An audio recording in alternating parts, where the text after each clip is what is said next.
I think we'll start. Those who join us late will catch up with us.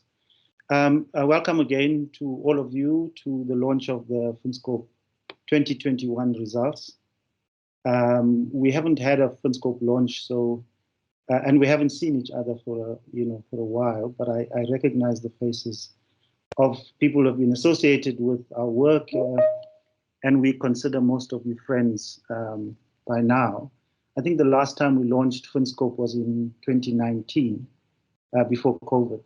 The data for the 2021 results was collected, I think, around August, September in 2021, during a very difficult period in our country. I don't have to repeat this, but the COVID lockdowns had a serious impact on our economy, created a lot more unemployment, a lot more inequality, and a lot more poverty.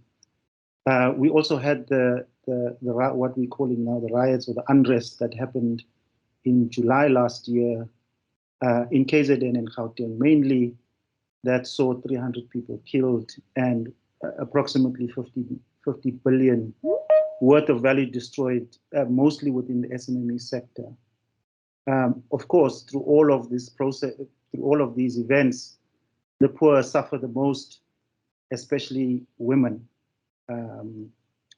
Government, of course, responded with COVID relief measures.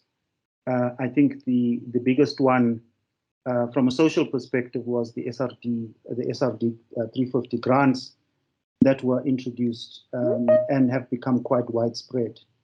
I think in the region of 10 million people, additional people now accessing that.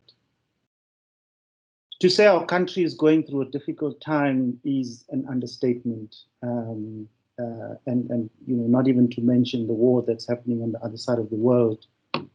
I listened to a speech of our Treasury DG the other day, and he used those dreaded two words, failed state. And he was talking about or asking the question of whether South Africa is heading towards a failed state, where the state and nobody cares about the poor. The data we're going to present to you today captures some of these events and gives us insights into how people have survived that period, how they managed to live through it, and also on the other side, what impact this has had on the financial sector and financial inclusion. So I'm glad that you've joined us, because we've got some interesting insights that we will present to you shortly.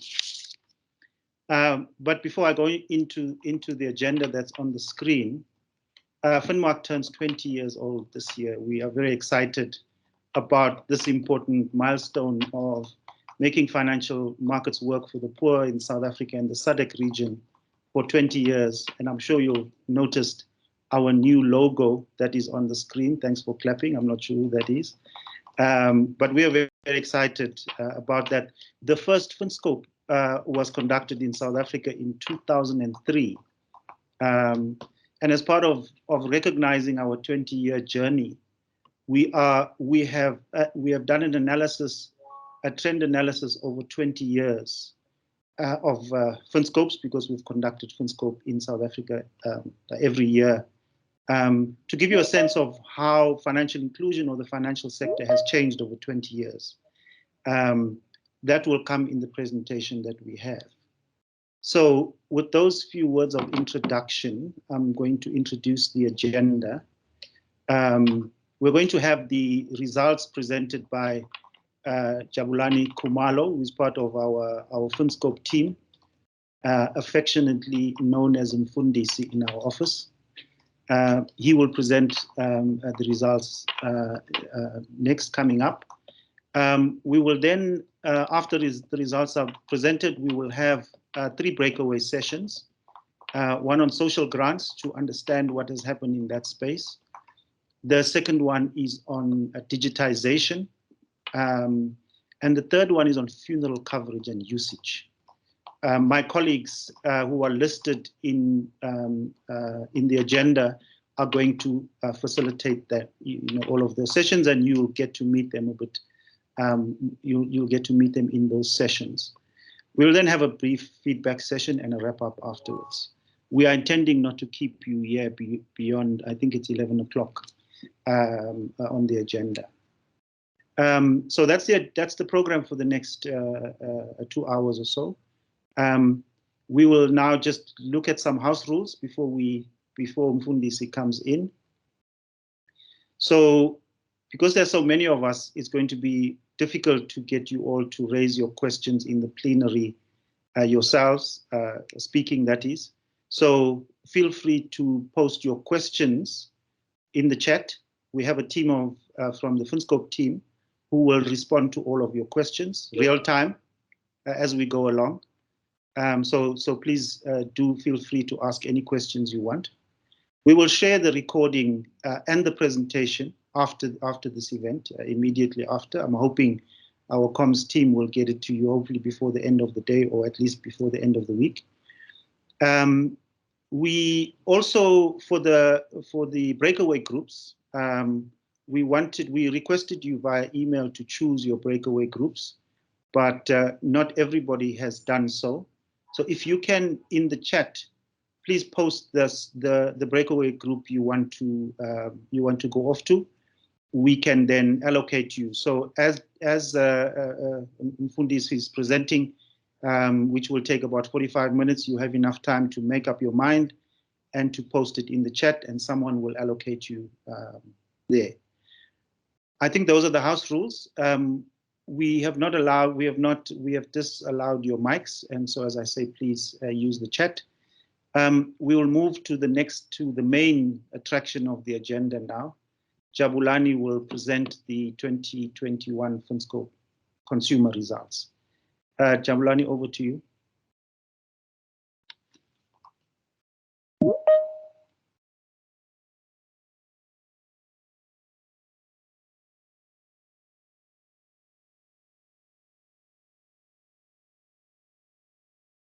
Jabulani, are you yes, connected? I am trying to project the presentation. Okay. Okay. Good. It's allocated.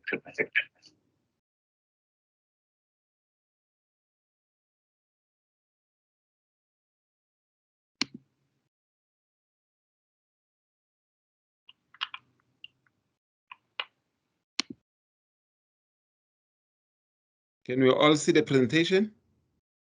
Not yet. It's visible. I can see it, Jabu. It's good. Okay, great. Just switch off my phone because.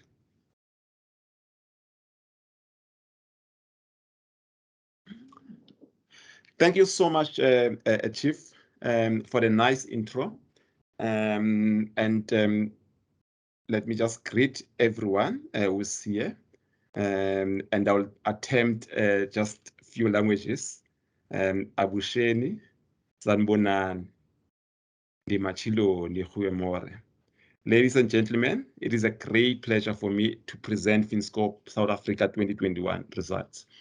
And as the CEO mentioned, this is the first FinScope post COVID-19 and the July unrest that we saw in 2021.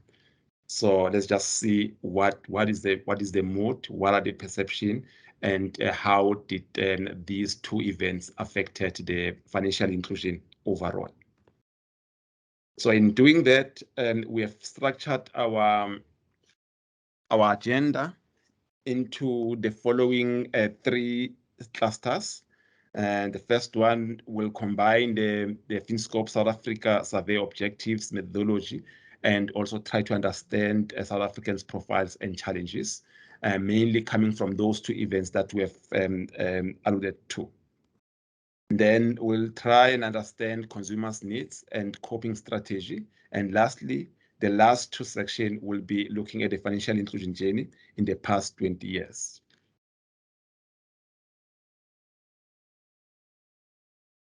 So why are we doing what we are doing? In pursuit of the goal of making financial markets work for the poor, FinMark Trust promotes and supports institutional and organizational development, which aimed at both creating access to financial services and deepening usage.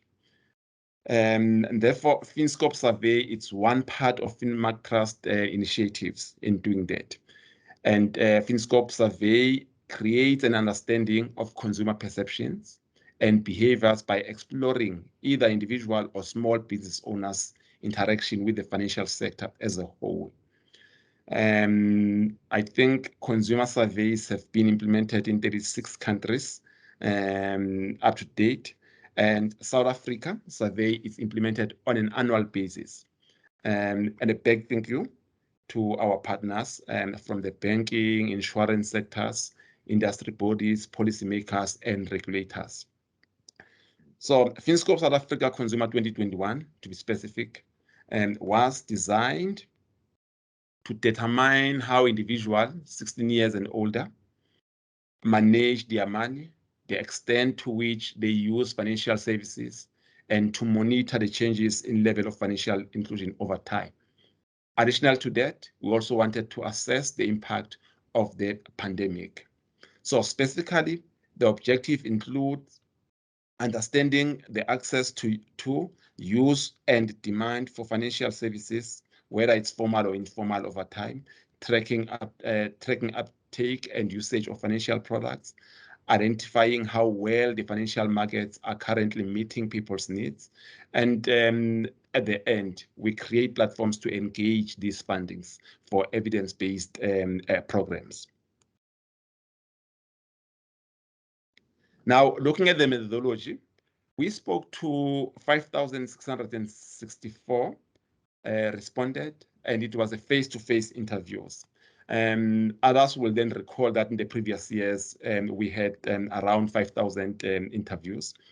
We had to booster the sample in 2021 because we also wanted to understand clearly the cross-border remittances. So the survey, the 2021 survey was boosted, therefore, with 600 interviews to allow for the cross-border remittances analysis, as I've said. And the fieldwork was conducted between August and November 2021. The entire English questionnaire was translated into isiXhosa, Afrikaans, isiZulu, Sepedi, Sesotho, and Setswana. Translations were overlaid on the table so that respondents could choose the language they wanted to be interviewed in. It was, of course, a national representative sample across 9 provinces. We went into deep rural areas and urban areas. The sample was area-based. The sample was then drawn by Dr. Ariane Nittling.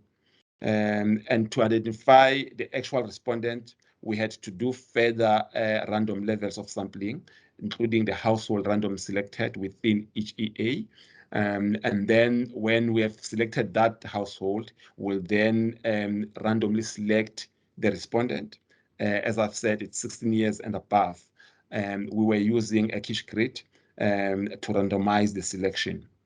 Then the results were weighted using 2021 mid-year estimates from State Office, and it gave us the estimated adult population of 42.1 million. And then almost 50% of the population resides in Gauteng and KwaZulu-Natal provinces. From this survey perspective, 2021 July unrest could have been felt by almost half the population of this survey, or of our other population just countrywide. So moving to the next section, this is where we are trying to understand what were the challenges. Brendan mentioned that these results are coming at the back of what we have experienced as a result of COVID-19 in 2020 and the unrest. What were the challenges and how people survived in 2021? Signs of economic hardship in 2021 were clear from the known reasons, as I've just alluded. And these challenges had bearings on the formal employment sharply declining and a huge increase in the number of discouraged job seekers. around 15 million or 36% of adults' livelihoods were disrupted. As you can see there, around 6.1 or around 7 million stopped working for some time. We had 4.2 million with livelihoods reduced, and the further 4.1, another 4.2 million could not operate due to the restrictions. So we are seeing a very a negative impact due to the pandemic. And then also we are seeing that around 3.5 million lost their jobs or their businesses were closed down. And then if we look at another indicator here, what we have realized is that now there has been more people than opening their own businesses. And the question that we are asking ourselves, is it could it be that those who are retrenched are venturing into businesses? If that is the case, we need to think hard in terms of how to assist that initiative. Around 5.4 million in 2021 owned businesses, and this is up from 4.2 million in 2019, recording 1.2 million or 22% increase. Now, let's just check the repercussions of identified challenges in the previous slide.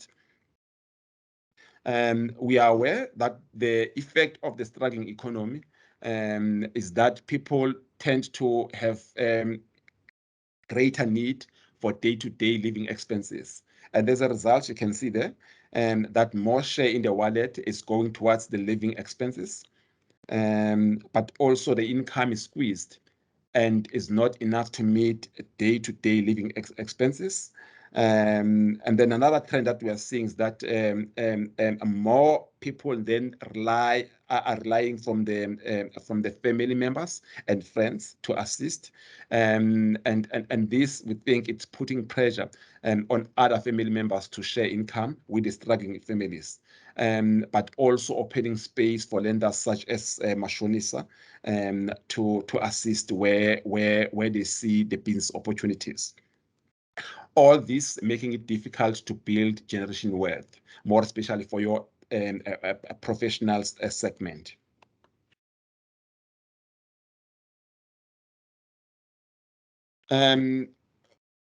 And I guess this is just one of the effect of the struggling economy, and correctly, as Brandon alluded in his opening remarks, that there were initiatives, including from our government, in terms of expanding the social grants. So as you can see here, the dependency, it's being broadened, more adults depending on social grants. This is up to 41% in 2021. I just read, I think, 2 days back, that currently now maybe the figure is sitting around 46% of our population who are getting the social grants. But not only that, we are seeing that a third of adult population borrowed money from family members. And then in terms of money from a family member as a source of income, we are seeing a decline in the number of people who are giving people that they are staying with money as a source of income, but that is shifting towards remittances, confirming what we have seen earlier on, and that more people were supporting families that are not staying with them due to these difficulties. And again, if you summarize these slides, and then we can conclude that the broadened dependency could have some direct impact on the tax burden, reduce private savings, and chronic physical fragility or outright physical crisis. So these are the things that we need to put at the back of our mind as then we are moving to the next slides to understand how they will be coping or trying to adjust.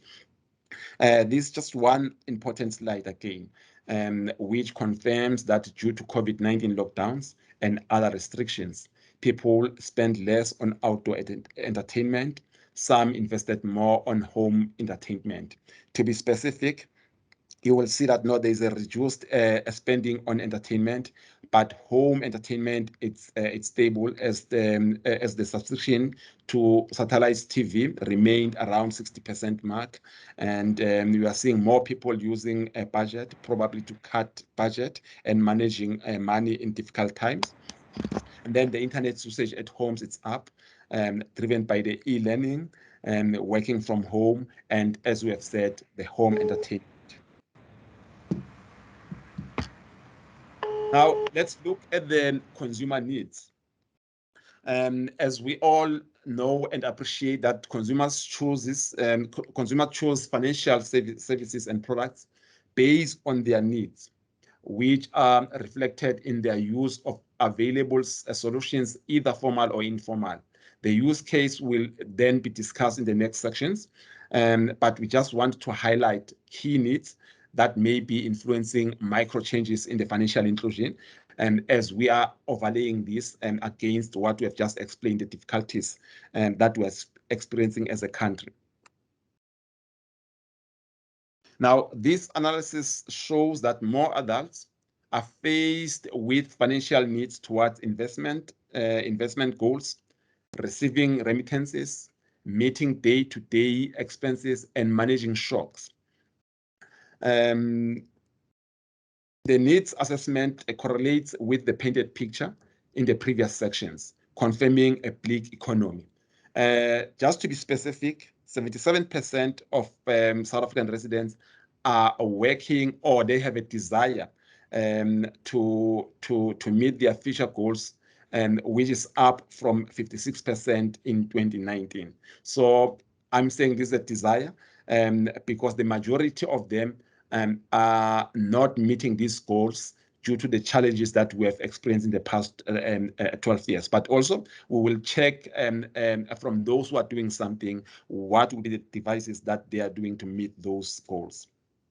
54% struggle to meet day-to-day needs in the past 12 months, and this is up, not surprisingly, from 46% to 54% in 2021.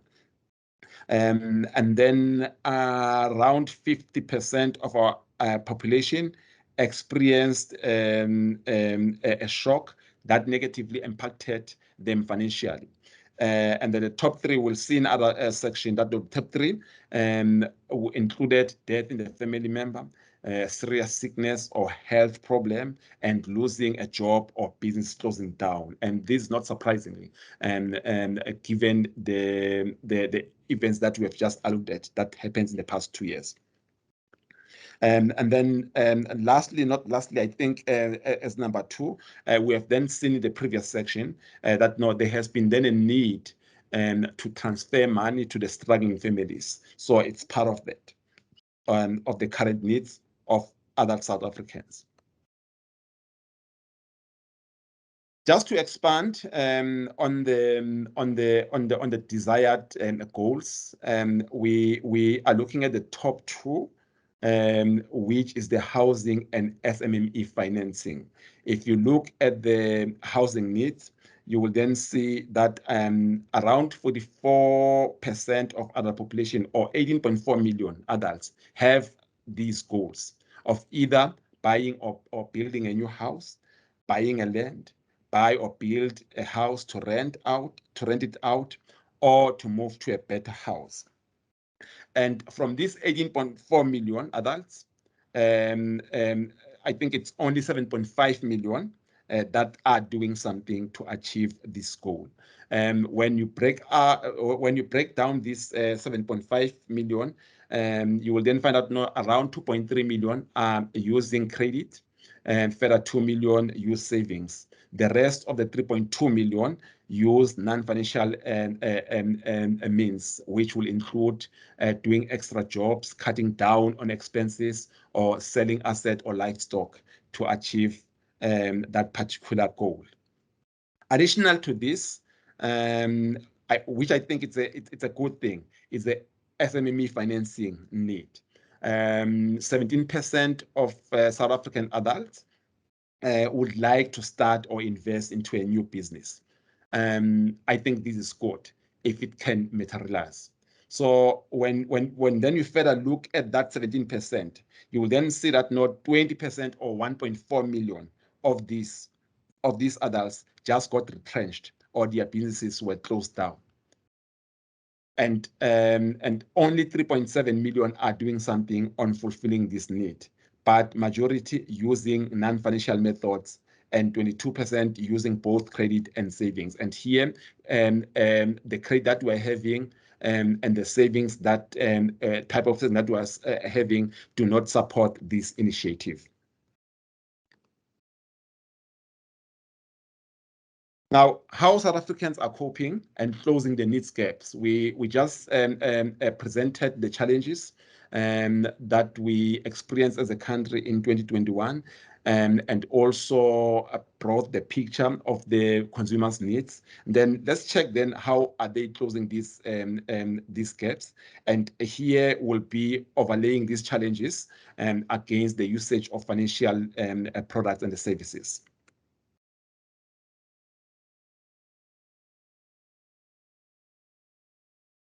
Now, if you look at this picture, we'll then see that financial inclusion levels are stable.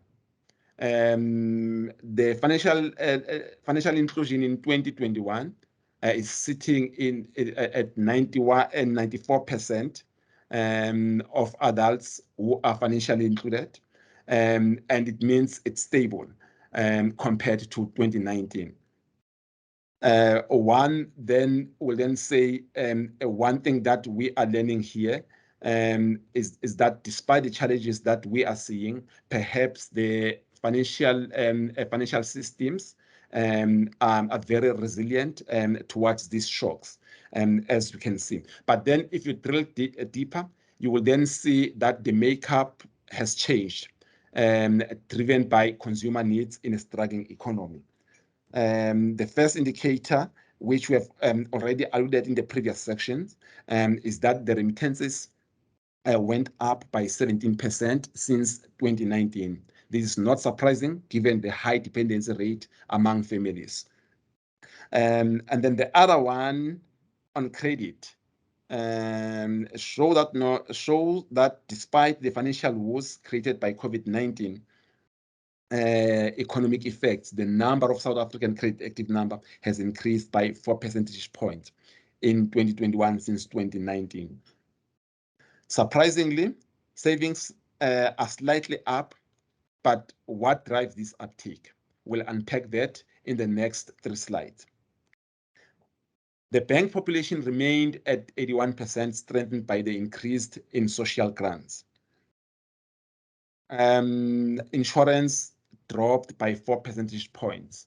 And maybe this is said given that one of the needs in the previous slides that we just presented is that there's a huge need for protecting against the shocks, and mainly the death in the family, the serious sicknesses, and also losing the job. Despite the increase in the number of people who have experienced this shock, we are seeing that the insurance has dropped. Now, let's just go to the individual landscape product, starting with the remittances.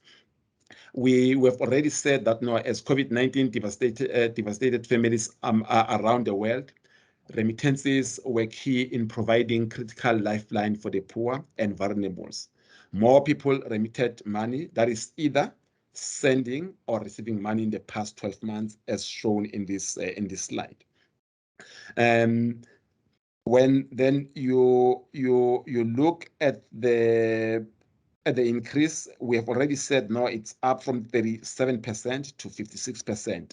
And then if you look at your right-hand side graph, you will then see that the growth in terms of usage is driven by both retail outlets and the banking outlets, which are significantly up. The informal is down from 14% in 2019 to 8% in 2021.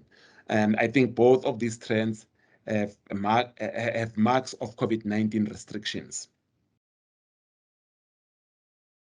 Now, if we go specifically to some domestic remittances and the channels that have been used, we are starting with those who have sent money. Around 13.7 million adults sent money in the past 12 months within South African borders, and we can define that as the domestic remittances. And this was up from 8 million in 2019. Just to put the numbers into perspective of these increases, the sending money through retail stores increased from 4 million in 2019 to 7.1 million in 2021. While the banking channels usage is also up from 3.2 million in 2019 to 7.2 million in 2021. We do have indicators as well in terms of the cross-border remittances. Close to 2 million adults in South Africa sent money to people living in foreign countries in the past 12 months. Let me just check, and the top 3 channels used will include Mukuru, ShopRite, and the banking channels. Please do note that we report what consumers use at an interface level, not the back end switches and so forth. And I think more clarity on this one, including the values and so forth, will be unpacked in the presentation that Finmark Trust will be hosting, I think, in the next 2 weeks. We were looking at how people send money, but then let's look at the other side on those who receive money and those who are supported by the remittances. And the split, it's equally close to those who are sending. We have said it's around 14 million. And then those who received money in the past 12 months, it's 15.6 million. And these people will be receiving money sent by people who are within the borders of South Africa. Again here, it's clear that the banking channels usage are up in terms of sending from 5 million in 2019 to 8.5 million in 2021, an increase of 3.5 adults remitting through banking channels during the pandemic. And also similar with those who have been receiving money through retail stores, increased from 5.2 million in 2019 to 6 million in 2021.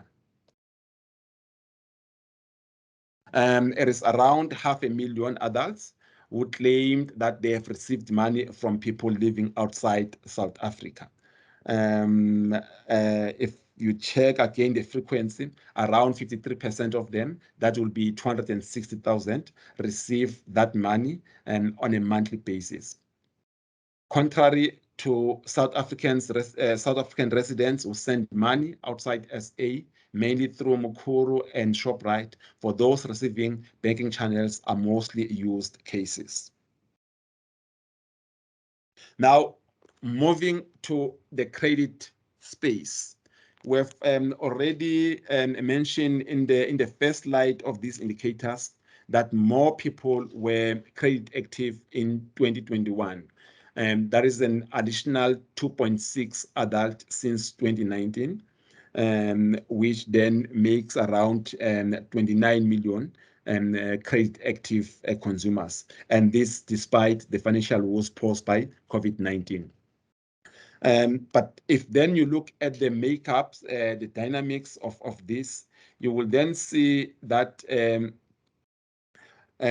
there's now more credit active adults who are borrowing from both informal and informal institutions, which went up from 3.5 million in 2019 to 11.1 million in 2021. This shows how informal borrowing are used to meet complicated financial needs.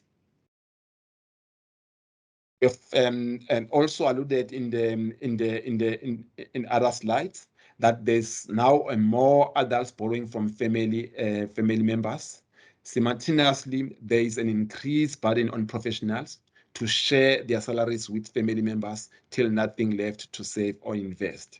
but also we have already indicated that loan sharks are using the financial uncertainty caused by coronavirus to target people struggling to make ends meet. If we look at the data through the types of borrowing, you will note that unsecured loans and developmental loans are up. Perhaps due to the needs of people that have emerged in the previous section, being liquidity, housing, and MSME financing. However, the majority who borrowed money in the past 12 months, that is 15.2 million adults, borrowed to smoothen living expenses. You can see there that those who borrowed for food in 2019 was sitting in 32%, and this has increased to 43%. And though the developmental credit is on the rise, as you can see in these indicators, since 2019, the uptake is too little to meet housing and entrepreneurs' needs. This has been illustrated in the previous slides, that only few with both housing and MSME finance are borrowing for these needs. We did mention that overall we have seen an increase in the savings by 4 percentage points since 2019. However, if you can see, the growth is driven by both savings through banks and informal mechanism. The decline in other non-bank formal institutions, it's clear in this picture. Maybe the next slide will try to explain that. If you look at the saving behavior, it is driven by a need to manage liquidity, which is short-term in nature. And again, here you will then see that people are putting money aside to buy food during the month, the cycle of a month income. And then this leads to a decline in long-term savings. You will see that not the only growth is there in the informal savings, but also the short-term savings and medium savings. But the long-term savings is declining. Therefore, South African savings behavior does not support the developmental needs that are driven by housing finance and investment in businesses. And the further information that you will be able to pick up from the data, FinScope data, you will then see that more than 4 million people live in the informal settlements, and around 4 million in the unrenovated RDP houses, and then the further 6 million live in the rented house. It just explains the desire that we have seen in the previous slides, that there's a huge need for housing financing. But as it's emerging in these slides, the saving and the credit behavior does not support these goals. And I've just spoke to this slide. Now I will request us to have a 2 to 3 minutes a break and run a poll. Mr. Dos Santos, please just assist the CEO with the first poll. Yes, I'm going to release it now. Thank you, Mfundisi. We're going to have a short poll now to give Jabu a break, but also to test your understanding of the financial sector. And on this one, we want to get a sense of the number of mailbox accounts that you think are used in South Africa. Can you put the poll question up? Can I also just remind those that came a bit late that they should choose one of the 3 breakaway groups by indicating in the chat which ones you would prefer. Again, the breakaway groups are social grants is one, digitization is the second one, and the third one is on funeral insurance. if you can indicate in the chat. So yes, participants, this is your time to do some work. So if you can indicate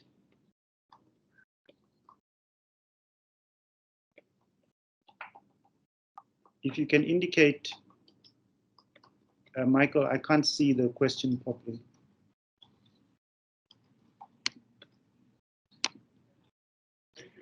All right, so at the moment we have 18 with 22 responses, so 50% there. Can you see the results on your side, Brendan? Not yet. Okay, just if you do your vote, then the results should appear. Oh, I need to vote. Yeah. Okay. I know the answer, so that's cheating, I guess.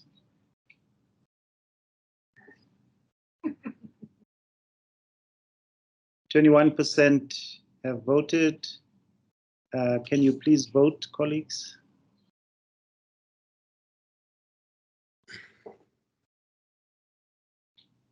%20%.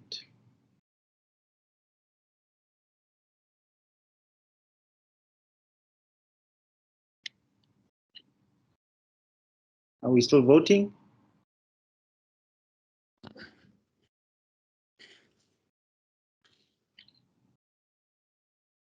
Yeah, I think the voting stopped at 44 responses. Or 46, there we go.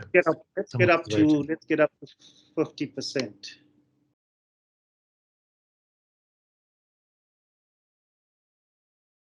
Vote, vote, vote, vote. Please vote. This is your chance to put your mark.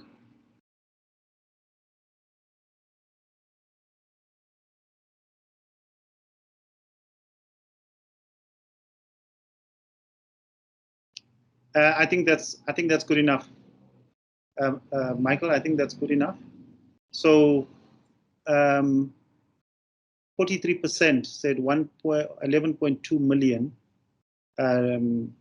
use their accounts as mailbox accounts, that they draw the money as soon as it hits the account. 22% said 18 million, 25% said 10 million, and 10% said 3.8 million. So those are the responses. Mfundisi, when he presents the next section, will give us the correct answer as he goes along. Mfundisi, over to you. Thanks, Chief. Or back to you. I suspect that some people have seen this presentation. Did you say 43% said it's 11.2 million? Yes, 43%, and some said 18 million. I forget the exact numbers. Okay. But you can proceed and give us the right answer. It seems that the majority are correct. As you can see here, that around 33% in 2021 would withdraw the money, all of the money, as soon as it touches their bank account. The 33%, it's 11.2 million. Well done. Just to bring then the picture into these numbers, you will recall that we have already spoken about the high dependency rate that we're experiencing, and more of a welfare state, and that more than 40% of adults in South Africa receive social grants. But also, if then you bring the high number of people also who are relying on money from others or remittances, it pushes that number to be above 50%. So when you think about that, it is therefore not surprising seeing a high number of mailbox accounts in 2021. This could also explain the high number of adults who will need all the money because their income do not meet all monthly living expenses. So they will need all the money in cash as soon as it touches their bank accounts. And from the needs viewpoint, we will see somewhere the number of people who uses their bank account to make digital payments. We need then to bring this picture into that findings, that around 40% or a third of our population will just withdraw all the money as soon as it touches the bank account. And some of the reasons that they have actually mentioned, it will be that no, the money is too little, so they need all the monies at once. And some will say no, they prefer cash, and others will say using the account, it's too expensive. But also, we do know that there is a lack of a digital ecosystem. And to prove that, one of the indicators will then show you that no, there's a low uptake of internet usage in more of your previously disadvantaged areas and in the rural areas. So it's not only the necessity to have that cash in hand and the preference, but also how do we balance the lack of the digital ecosystem if we want to increase the numbers of people who are using the digital financing. Now, looking at insurance, we've just dealt with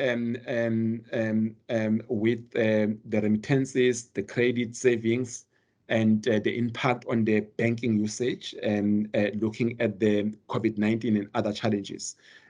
We did mention that no, there has been a drop in the overall insurance coverage. If you look at the numbers in 2019, with around 8.2 million adults having a non-funeral insurance, slightly down, slightly down from 8.6 million in 2019. And if then you look at other indicators, you'll then see that no, the funeral cover declined sharply. And we were asking ourselves why we are seeing this, because this drop it's against the perception that more people regard funeral as the most important insurance cover, and again they have experienced more deaths in the past 12 months. If you compare with 2019. There has been an increase of 10 percentage point of adults who have said no, they've experienced a shock, and that shock mainly it was a death in the family member. And then we do have others, as we have said, that is a serious sickness and also losing of the job, and all of these are going up. But as we have said, it's a bit concerning that no, we are seeing a drop in the overall insurance uptake, but also mainly driven by the decline in the funeral cover. In closing, this is just one indicator that shows the number of people who are using both the formal and the informal combined to manage their financial needs. If you compare with 2019, you then see that no, it went up from 53% to 67% in 2021. This makes sense given the need for a wide range of financial tools that can help manage liquidity, to transact, and also to grow as we identify those goals that they want to achieve. Now, in summary, we are posing a question: has the pandemic impacted the financial industry?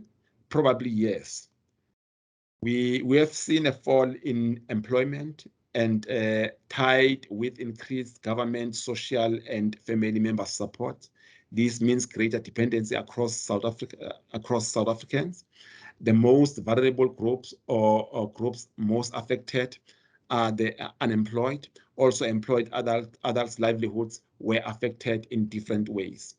We have not seen a fall in the levels of financial inclusion, as we have seen in the relevant indicator. But the changes in the savings and borrowing spaces are appearing to be influenced by COVID-19 dynamics. And the behavior in both these spheres is very much about short-term usage to manage day-to-day living requirements. Now, having that picture and that summary, I think now we can go to this section whereby we are looking at the financial access journey, and we'll be comparing two data points: 2003, which is the baseline, FinScope baseline data, and to 2021. And I hope we can learn something from the current data in terms of how people behave and when we're experiencing major shocks throughout this 20-year financial inclusion. But as Brendan said, we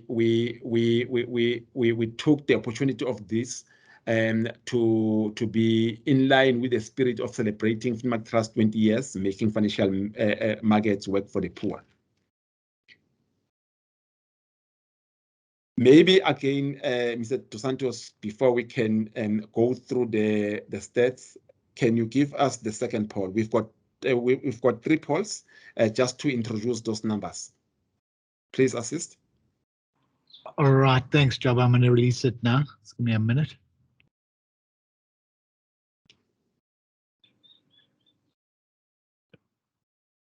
It should appear on your side now.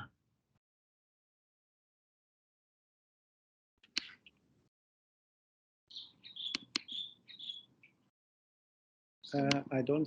Oh, yeah.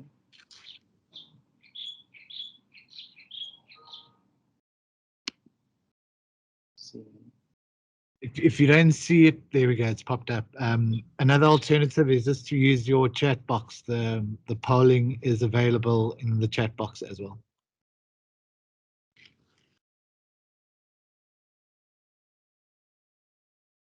I don't see the question.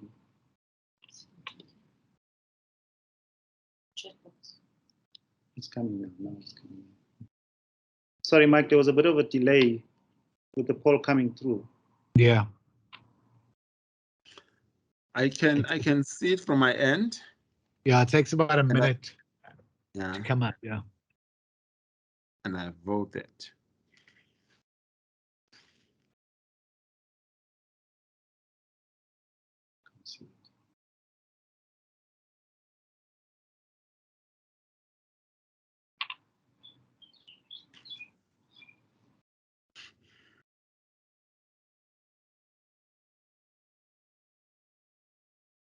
Can you see that from Brendan? Yes, I can see it now. Okay. So the question is, what's your estimate for the usage of informal financial products in South Africa?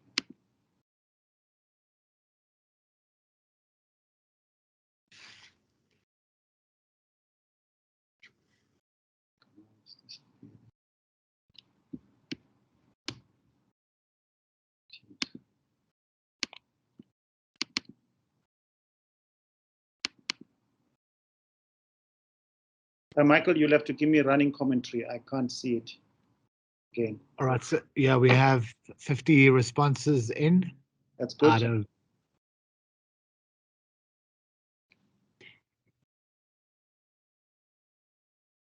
Out of 70, so 51.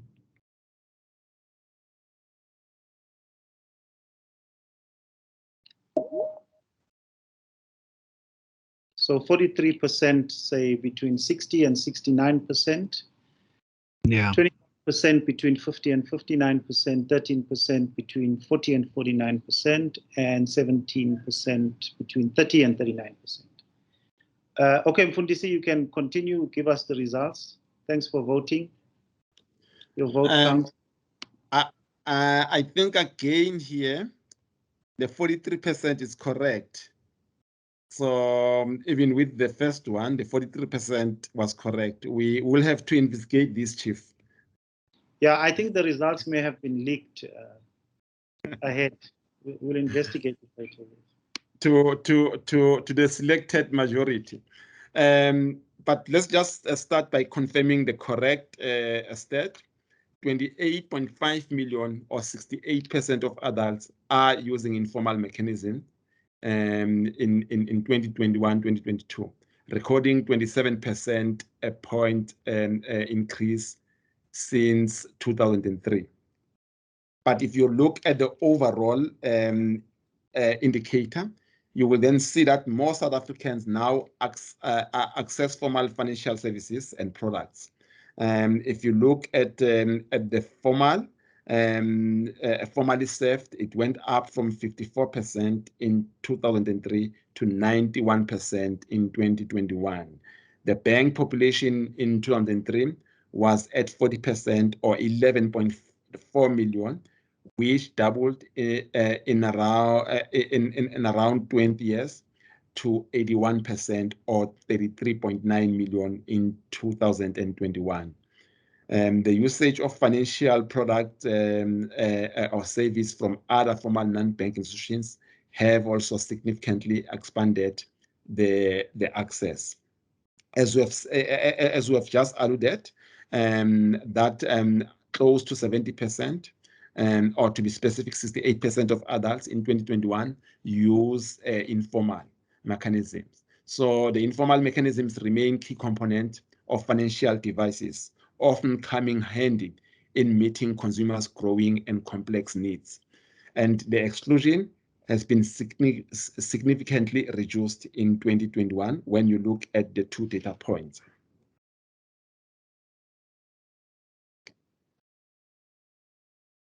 So here we are bringing this indicator which will help us to understand the other data points that we are going to present in the next 4 or 5 slides.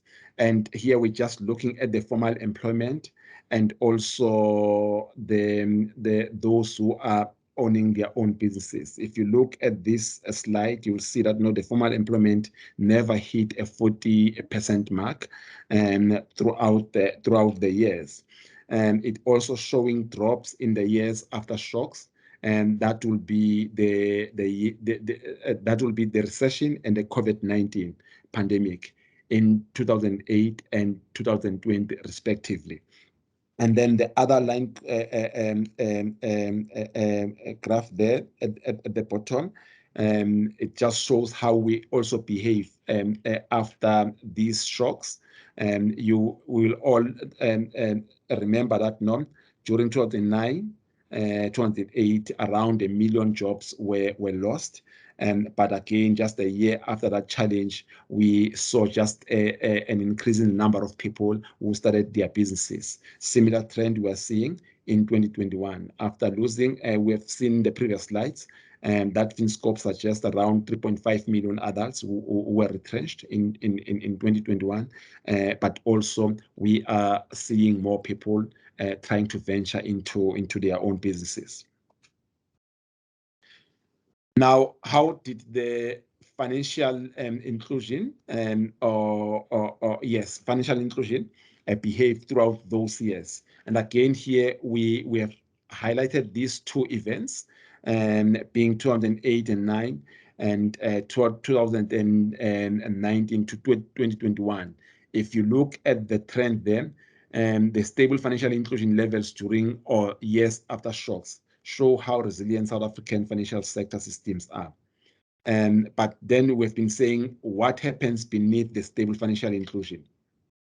On 2 events, that is 2009 and 2021, we are seeing sharp increases in the usage of informal mechanism, confirming the trend that emerged in the needs analysis or the previous slide. South Africa used informal financial services to survive in tough times. Informal products that drove the increase are stokvels, savings clubs, grocery stamps, and borrowing from mashonisas.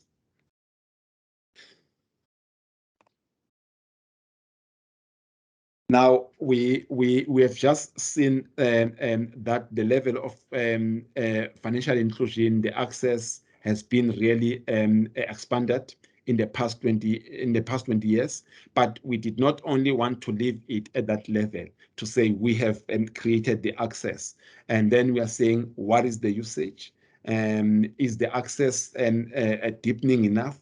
What are the tangible effects of this journey that we have just experienced in the previous slides? We then actually tried to look at the individual indicators.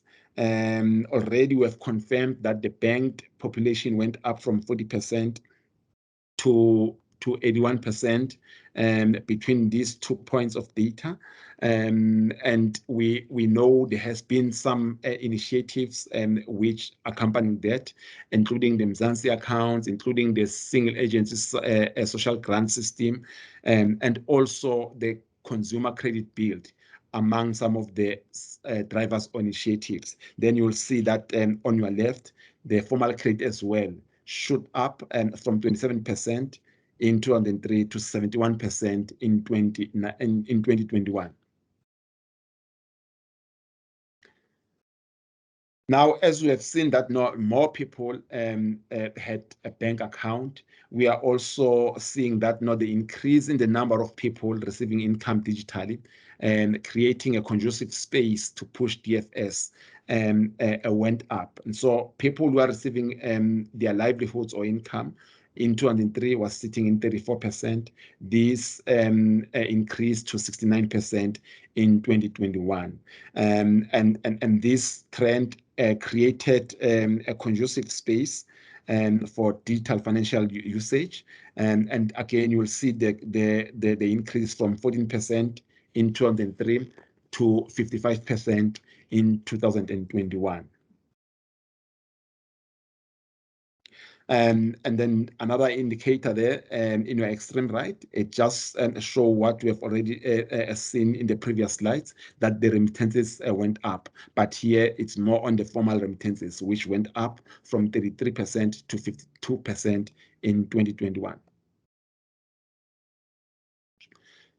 We then said, no, let's just throw in something different. And here we are seeing that now, even with the increased number of adults using DFS, 75% adults in 2021 withdraw or deposited cash, withdraw or deposit cash on a monthly basis. And again, this is not surprising because we have already seen in the previous slides that 2 in 5 withdraw all money as soon as it is deposited into their accounts. So depositing and withdrawal of money into and out of the transactional accounts prove that cash is still king. And dethroning cash in our market or in any other emerging markets may not compel customers to prefer DFS or over cash over time. So the cash in, cash out networks will continue playing a critical role in our country and moving forward as we are actually trying to move from the cash based to fully digital financial system. But what we are seeing here is that this trend will continue over years, and saying the cash is still king, and then we need to balance our acts carefully on that one. Then the next one, it's on the insurance uptake. If you look at the 2 data points, you will see that overall the insurance uptake increased by 7 percentage points since 2003, and it's mainly driven by funeral cover. The summary of this, in 2021, we still have 58% of adults who do not have funeral in their name, and 46% do not have any kind of risk cover. Now, let's just have our last poll, and Mr. Dos Santos will help us on that one, and then we'll then just try and finalize other uptakes and usage. Mr. Dos Santos. Okay, thank you, Joby. I'm releasing it. It should appear soon.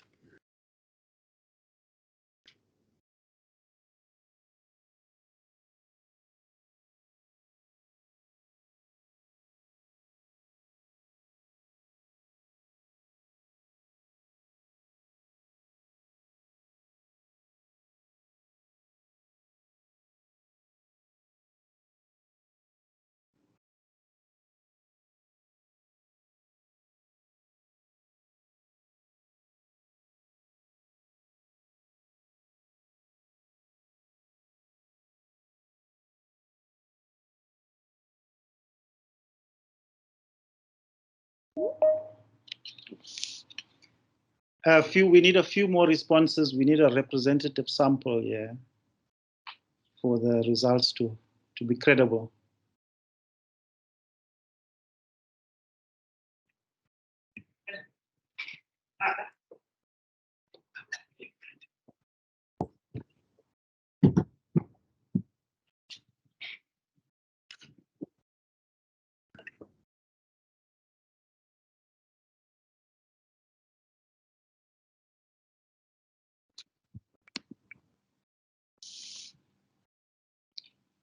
One more, we are almost at 50 votes.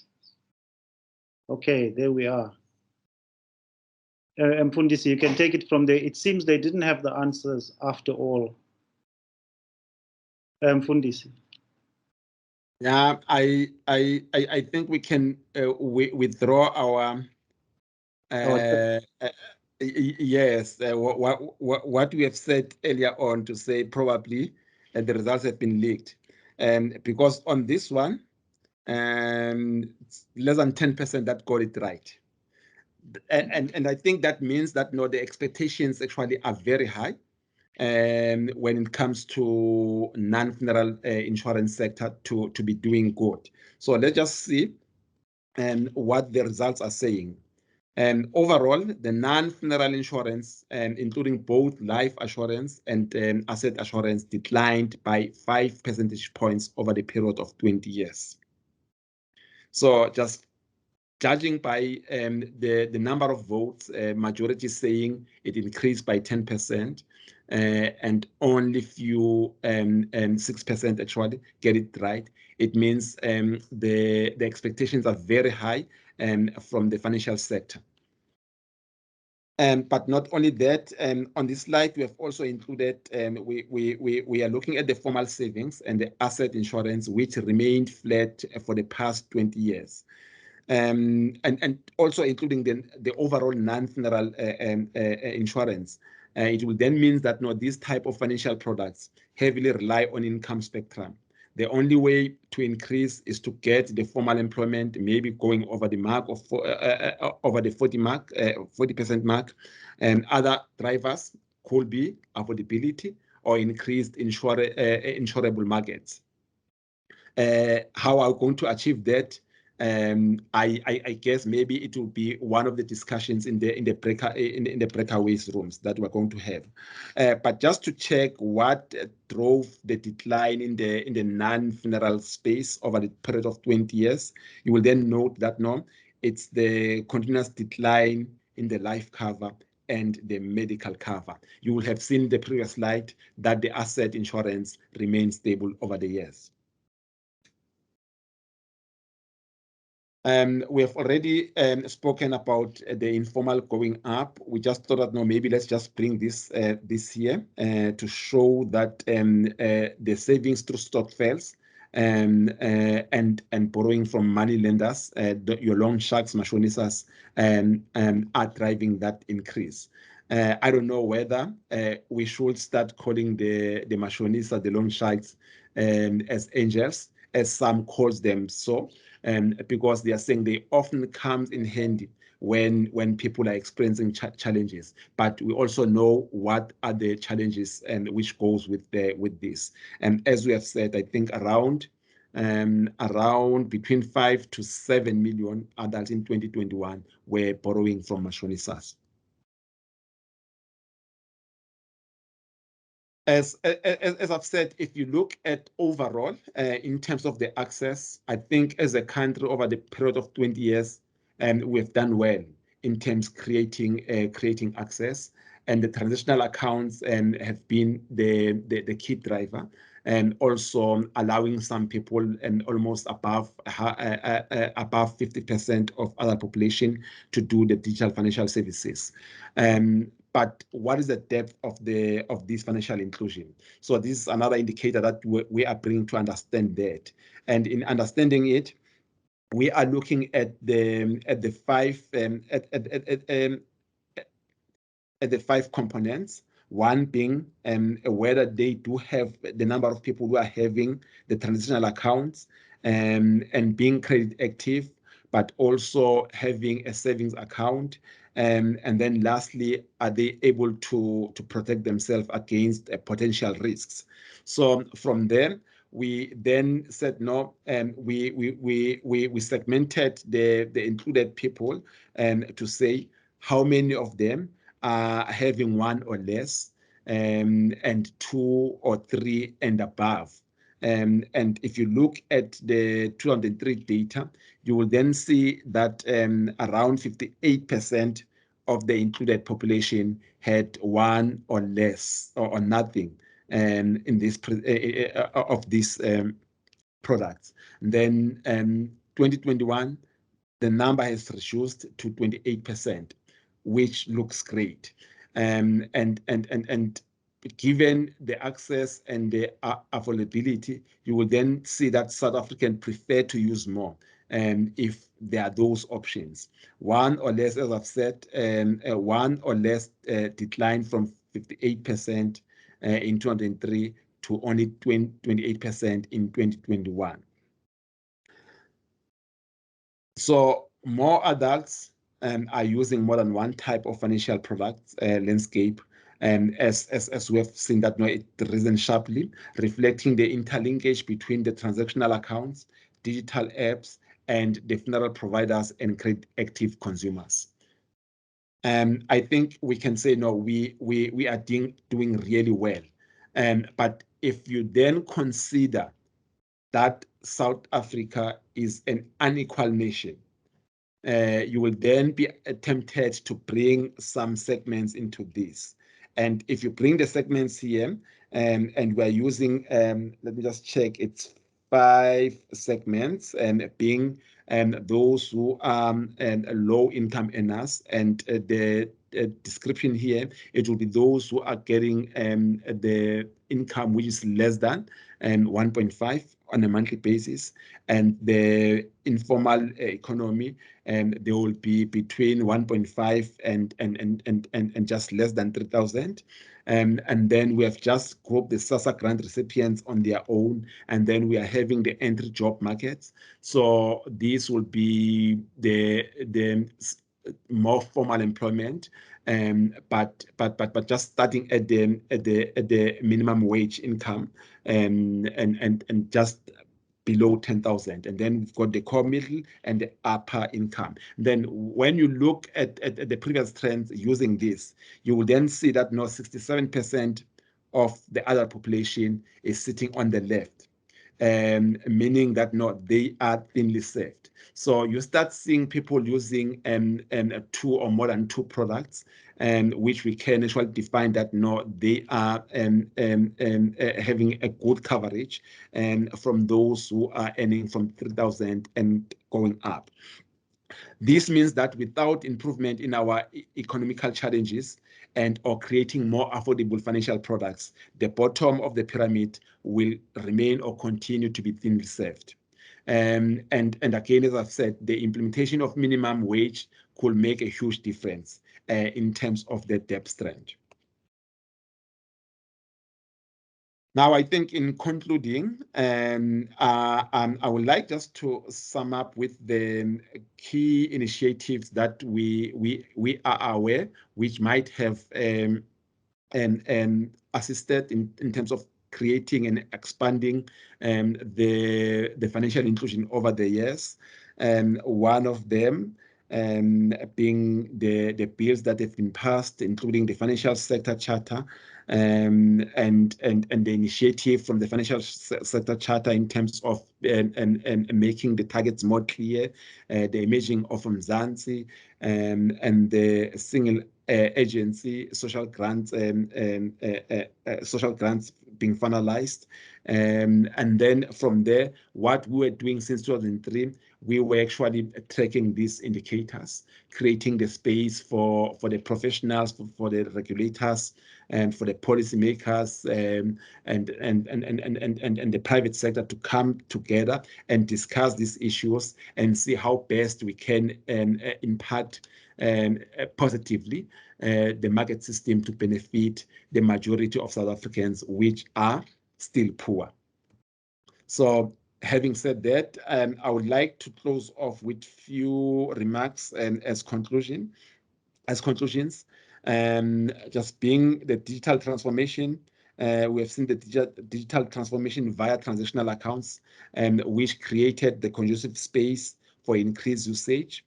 But also we could be asking ourselves what challenges could be expected. Cybersecurity, consumer protections concerns, and etc.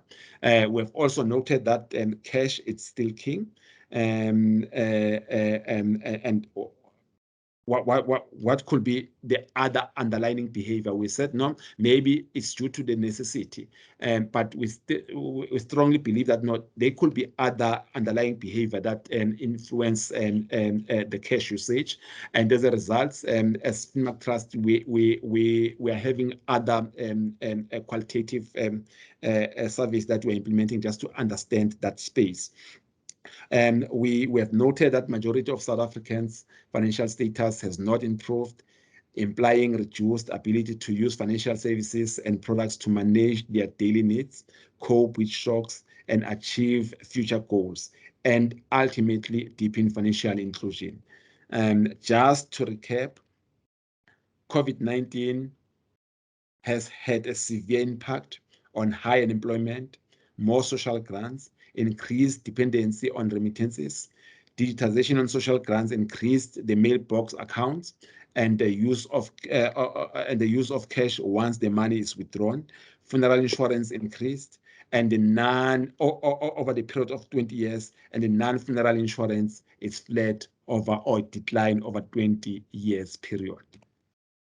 I think with this summary, Brendan, we should be ready to engage in our breakaways. As we have said, we've got the breakaway 1, which is the social grants, breakaway 2, digitization, and then the last one, the funeral coverage and the usage. And I'm sure here we'll be seriously also debating how can we improve on the non-funeral insurance space.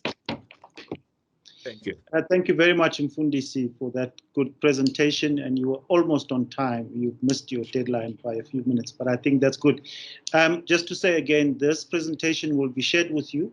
I hope you take time, because it's quite a lot to be given to you in one go. Engage with it. Reach out to the team if you have any questions or you want more clarity. The FinScope team is available to assist you. We'll go into the groups now, and you'll have a deeper dive in the data in those 3 groups. Michael will take you into the groups, and we'll see you again when you come back to plenary. Michael, can you do your thing? Yeah, I'm going to open the breakout rooms now.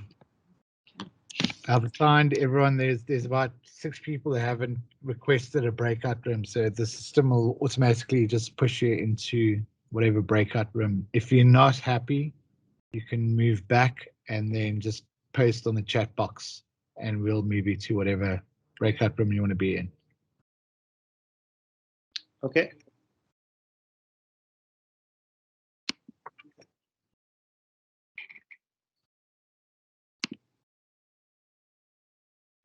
Okay, great. Welcome back. I hope you enjoyed the discussion and the deep dive into the 3 topics.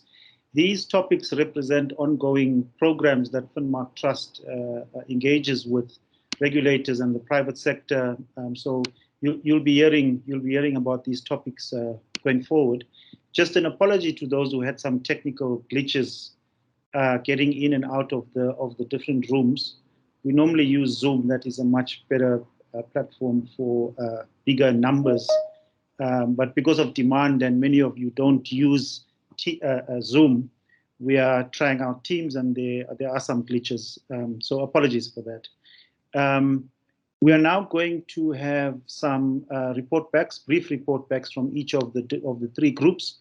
The facilitators know themselves. Can you let's take it in order: Group 1, 2, and then 3.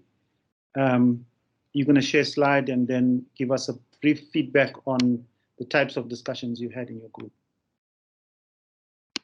Group 1. I'm here. Thank you, everyone. Good. It's afternoon. Good afternoon, everyone.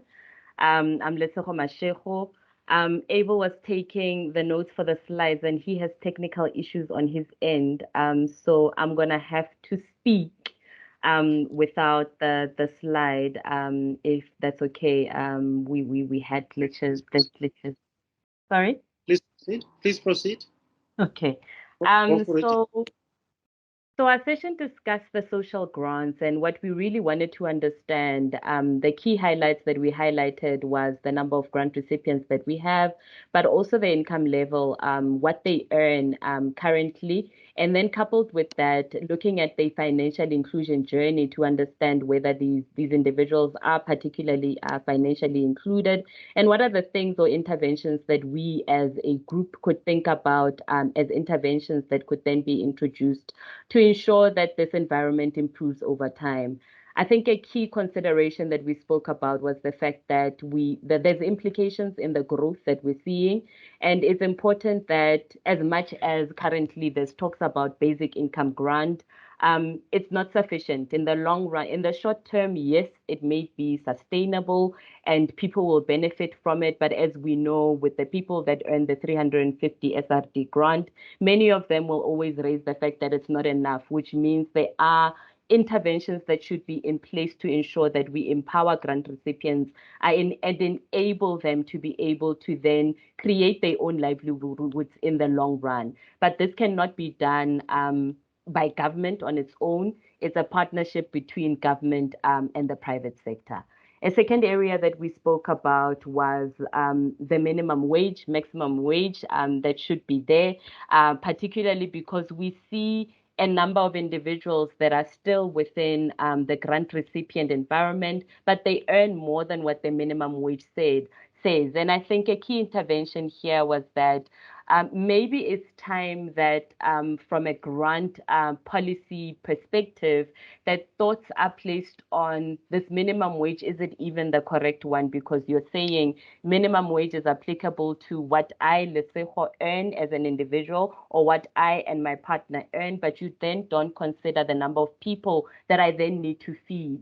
And I guess based on that, I would then go back into the system or try to go back into the system to ensure that I am able to feed the number of people that I'm feeding. But I think also what we don't consider when we talk about the social protection or the social safety net that we have in South Africa is that there's a missing middle that we're not providing for. So these people earn too much to get an RDP house, but then they earn too little to qualify for a mortgage loan. And those people would then ultimately probably want to stay receiving grants because they can't afford to not receive the grant so that they can then continue to get what they need in their households.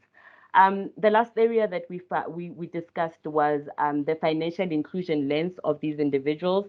We broke it down into different categories, and I think one thing that came out very strongly is the fact that as much as the sector has over the years, we talked about it 20 years later, all grant recipients are financially included. We say they are 100% financially included, but this financial inclusion is not necessarily meaningful because we are currently not tracking whether these payments that we're providing to them is enabling them to access other services, but also more ultimately is the fact that we're not able to see from an ecosystem perspective whether these individuals are actually meaningfully engaging with the financial sector. We unfortunately got cut off because we were all enjoying ourselves and couldn't address everything else that we had on the table, but that's in summary what we discussed as a group. Thank you very much, Lesego. Thanks for that feedback. These are ongoing conversations. As I say, we'll have those ongoing conversations. Group 2, the digitization group. Shirley? Just going to share my screen.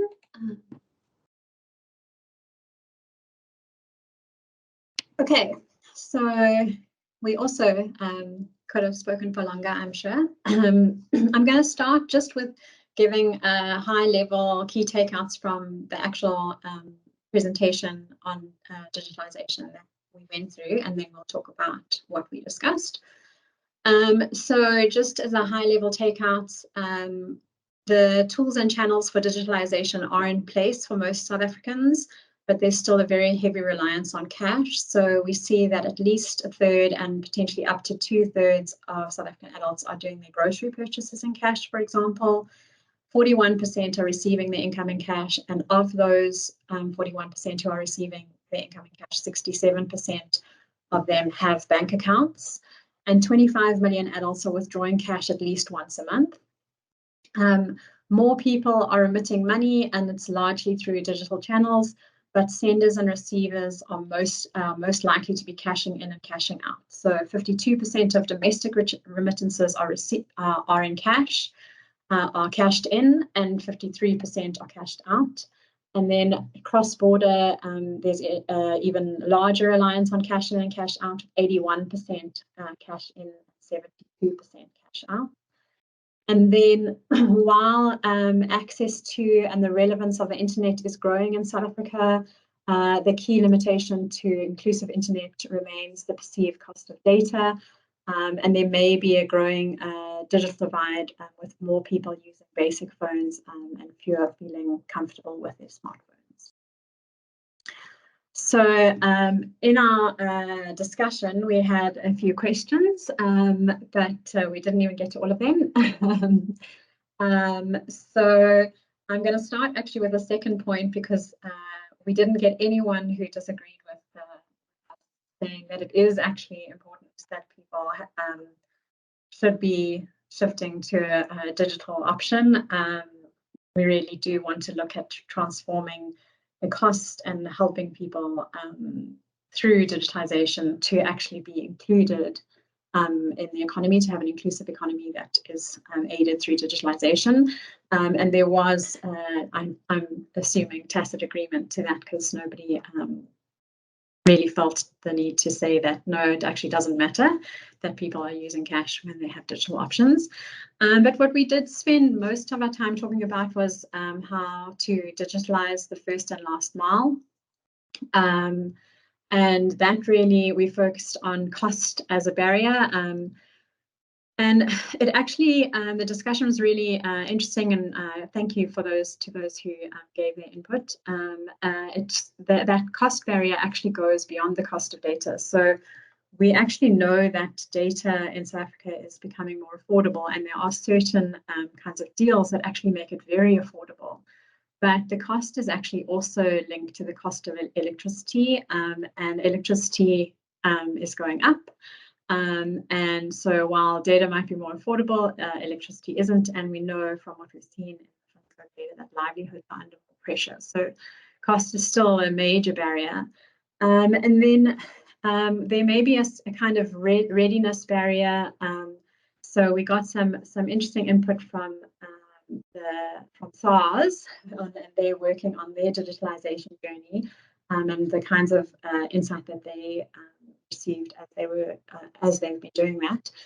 And it also highlights costs, but also that people really struggle to fully understand the capabilities of their devices. So sort of talking about a proper digital migration requires more than just giving people the tools, but it's actually really about making sure they're aware of them, they know how to use them, and it's a kind of focusing on assistance to help people to transition. So that's kind of a high level of what we discussed in our group.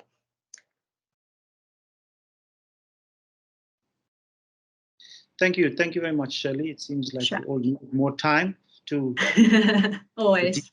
But as I say, these are ongoing discussions. Thank you, Shirley and Nikki. Can we have the funeral insurance group, Pumelele?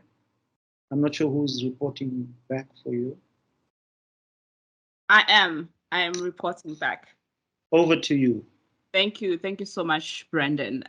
We were discussing funeral cover, asking ourselves, should you die that we should be focusing on, or should you live? What happens should you live longer? And we looked at the data, and I think what was highlighted definitely is that funeral insurance remains the most important insurance products, and the reasons that have been cited for this is that it's easier to obtain. And I think another interesting finding that we saw was that people are starting to consider funeral cover as a good alternative to savings and investment products. And we were asking ourselves a lot of questions about, whether we have the right products in the markets that people can afford and understand. So in detail, we decided to look into the people that had funeral cover. We looked at 42% that had a funeral cover, and we wanted to understand more in terms of what other funeral or non-funeral insurance they have in their portfolio.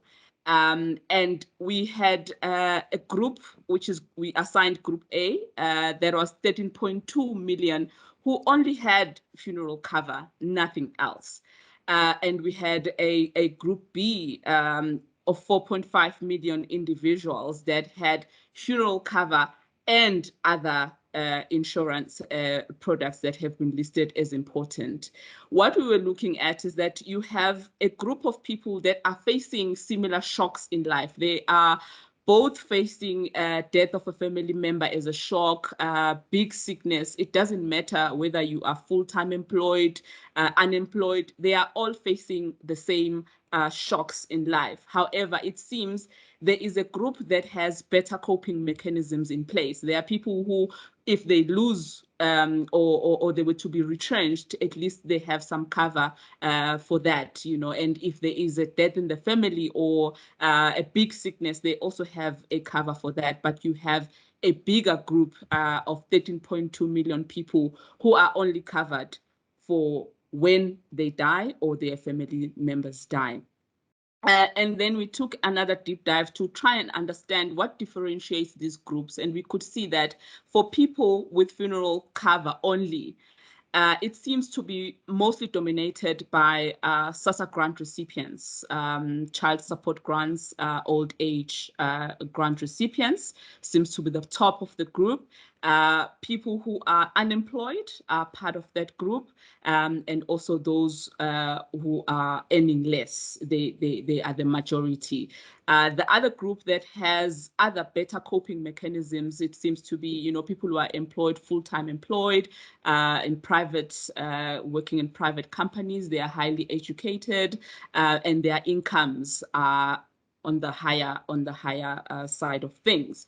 And those were the major differences between these groups. So the questions that we were asking is, could it be the issue of financial education? Maybe people are not familiar with the other products. That could be the reason to say maybe when we educate, the financial education is not in the manner or in which people would absorb easily. It could be the language issues. Are we doing enough to channel this education in the language that people understand and make it easy for them to grasp?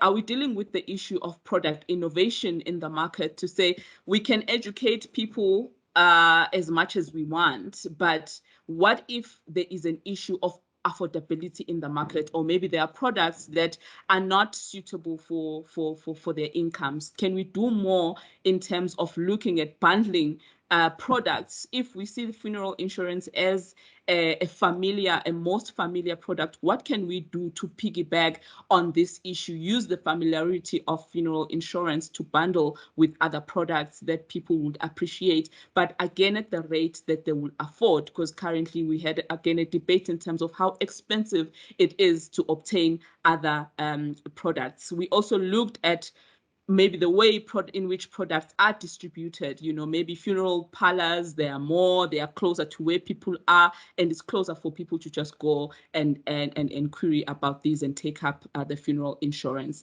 Lastly, we touched on the issues of costs of funerals.